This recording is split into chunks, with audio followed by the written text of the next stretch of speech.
చంద్రబాబు వెన్నుపోటుకి రెండేళ్ల కార్యక్రమం success అయిందంటూ YSR CP అధినేత మాజీ ముఖ్యమంత్రి వైఎస్ జగన్మోహన్ రెడ్డి తెలిపారు. ప్రజల తరపున పోరాటం ఆగదు, మోసాలను నిలదీస్తామంటూ ఆయన ట్వీట్ చేశారు.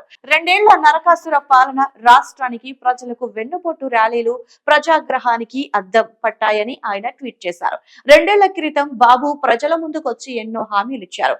సూపర్ 6 అన్నారు, సూపర్ 7 అన్నారు. మొత్తంగా 143 హామీలు తన మేనిఫెస్టోలో బాండ్ల రూపేణా ప్రతి ఇంటికి వెళ్లి ఈ బాండ్లు రాసి మరీ ఇచ్చారు. కానీ ఈ రోజు రాష్ట్ర ప్రజలు ఒకటే ప్రశ్న అడుగుతున్నారు. ఆ హామీలు ఏమయ్యాయి చంద్రబాబు అంటూ వైఎస్ జగన్ నిలదీశారు. రైతులను మోసం చేశారు, మహిళలను మోసం చేశారు, యువతను కూడా మోసం చేశారు, విద్యార్థి సంఘాలను మోసం చేశారు, చివరికి ప్రతి కుటుంబాన్ని మోసం చేశారు.